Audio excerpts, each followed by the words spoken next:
శ్రీకృష్ణాయ పరమాత్మనే నమః. తత్వదర్శనం ప్రేక్షకులకు నమస్కారాలు. గీతా సూక్తులలో భాగంగా మరికొన్ని ముఖ్యమైన విషయాలు మీకు చెప్పడానికి మనవి చేస్తాను. అందులో ముఖ్యమైనది ఏంటంటే పాపం రాకుండా ఉండాలంటే ఏం చేయాలి అనేది మనకు ద్వితీయ అధ్యాయంలో ఆ భగవానుడు వివరించడం జరిగిందండి. ఎందుకనంటే దాన్నే అంటారంటే మనకి పని చేయకుండా ఉండలేం కదండి. పని చేస్తూనే ఉంటాం. పని చేసేటప్పుడు తెలుసో తెలియకో కూడా పాపాలు వస్తూనే ఉంటాయి. ఇప్పుడు నడుస్తుంటాం, ఇల్లు ఊడుస్తుంటాం, ఇవన్నీ చేసినప్పుడు కొన్ని సూక్ష్మజీవులు చనిపోతుంటాయి. అది మనం కావాలని చేసేది కాదు. అయినప్పుడు కూడా ఇలా మనకు తెలియకుండా కొన్ని తెలుసుకొని మనం చేసే పనుల వల్ల పాపాలు మనకు వస్తూ ఉంటాయి. అటువంటప్పుడు ఈ పాపాలు వస్తే ఏమిటి అని ఇదో ప్రశ్న.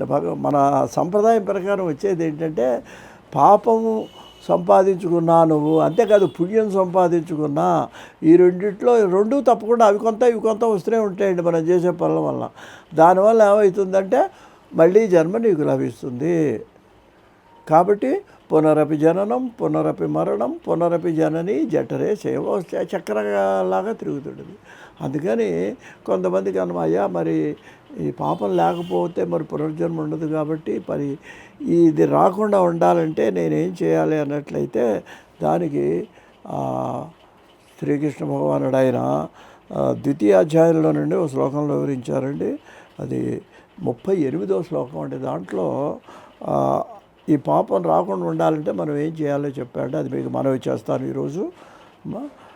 సుఖదుఖే సమే కృత్వా లాభాలాభౌ జయాజయో తతో యుద్ధాయ యుజ్యస్య నైవం పాపమవాప్స్యతి.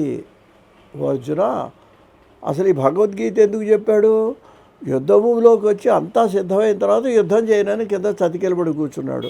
ఆ యుద్ధం చేయటానికి ఇప్పుడు ఈ భగవద్గీత మొత్తం 18 అధ్యాయాల భగవద్గీతని అంటే అది సంగ్రహంగానే చెప్పాడు. తర్వాత వ్యాసుడు దాన్ని విస్తారంగా రాయటం జరిగింది. అయితే ఇక్కడ ఇంత భగవద్గీతని ఎందుకు చెప్పాడు? యుద్ధం చేయమని చెప్పాడు. అతను యుద్ధం ఎందుకు మానేస్తానన్నాడు? యుద్ధం చేస్తే నాకు పాపం వస్తుంది కాబట్టి. దానికి ఈయన సమాధానం చెబుతాడు. ఓ అర్జున, నువ్వు యుద్ధం చేయి, నీకు పాపం రాదు. అదేంటండి, ఏదో క్షేమం చంపితేనే పాపం అంటారు. ఆ ప్రాణులందరూ అంతమందిని యుద్ధంలో సంహారం చేస్తే పాపం రాదా? రాదయా నీకు అన్నాడు. ఎప్పుడు రాదు అంటే చెబుతున్నాడు, సుఖ దుఃఖే సమే కృత్వా లాభాలాభౌ జయాజయో తతో యుద్ధస్వ.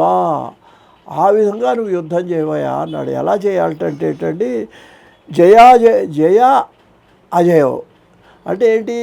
జయం వచ్చినా అపజయం వచ్చినా సమానంగా భావించే మనస్థితికి నువ్వు వచ్చి యుద్ధం చేస్తే నీకు దానివల్ల ఇంకా పాపం రాదన్నాడండి. ఇప్పుడు పరీక్షలకు విద్యార్థులు ఎడుతున్నారండి. పాస్ అయినా ఫెయిల్ అయినా కూడా పర్వాలేదు అనే ఒక స్థిర సంకల్పంతో పరీక్ష రాస్తే వాడు స్థిరచిత్తుడు, స్థితప్రజ్ఞుడని చెప్పుకోవచ్చండి. భగవద్గీత అంటే ఎక్కడో లేదండి, మన పిల్లలకి మన నిత్య జీవితంలో ఉంది. లేనప్పుడు ఏమవుతున్నది? వాడు ప్రాణాలు పోగొట్టుకుంటున్నాడు. అందువల్ల ఏం చెప్పాట, సుఖ దుఃఖాలు సమానంగా భావించమన్నాడు. సుఖం వచ్చినా దుఃఖం వచ్చినా, లాభం వచ్చినా నష్టం, అది మనసుకు పట్టించుకోకుండా సుఖం వస్తే సంతోషపడి దుఃఖం వస్తే కుంగిపోయి, అలాగే జయం వచ్చినా అపజయం వచ్చినా కూడా నువ్వు గనక సమానంగా గనక స్వీకరించేటువంటి మానసిక స్థితి నువ్వు సంపాదించు. అంత తేలిక కాదండి ఇది, చెప్పినంత తేలిక కాదు. ఆచరణలోకి వచ్చేటప్పుడు చాలా కష్టం అండి ఇది. అనుభవం అది అలా ఆలోచించి మనం చేస్తుంటే కొంతకాలం ఆ స్థితికి మనం వస్తాం. పొంగిపోకూడదు, ఏదో సంతోషంగా అలాగని కొంచెం ఆ మనస్సు నిగ్రహించుకోవాలి. పొంగిపోయి ఆనందపడిపోయి అలాగే కష్టం వచ్చింది, దాన్ని కూడా నిగ్రహించుకోవాలి. భగవంతుడా, ఏదో పూర్వజన్మలో నేను ఏదో చేశాను భగవంతుడా అని చెప్పి ఆ కష్టం వచ్చినా సుఖం వచ్చినా వీటిని సమానంగా కనుక సుఖదుఖాలని పాటించే శక్తికి యుద్ధస్వ అన్నాడు. ఇక్కడ యుద్ధం ఉంటే అర్జునుడు యుద్ధం కాదండి, మన సంసారంలో కూడా యుద్ధం చేస్తుంటాం మనం. భార్య పిల్లలతో, కష్టకాలతో, ధన సంపాదన, లొట్టలు, అప్పులు, అబ్బో ఇదంతా ఇది యుద్ధమే. ఈ యుద్ధం కూడా మనం సక్రమంగా చేయాలంటే, దీంట్లో కూడా మనం పాపాలు లేకుండా జీవితాన్ని గడపాలంటే ఇది ఆయన చెప్పాడండి గీతలో. సుఖ దుఃఖాలు సమానంగా భావించిన ఆయన అదేవిధంగా లాభాలాభాలని 3 విషయాలు చెప్పాడండి. సుఖ దుఃఖాలు, లాభాలాభాలు, జయాజయాలు. ఈ మూడింటిని కూడా నువ్వు సమానంగా భావించి ఈ సంసారంలో గనక నువ్వు ఈ సంసార యుద్ధం కూడా చేసినట్లయితే నీకు ఏమవుతుందట, నీకు పాపము రాదు. అంటే ఇంకా చెప్పాలంటే కర్తృత్వ భావన వదిలేయాలి.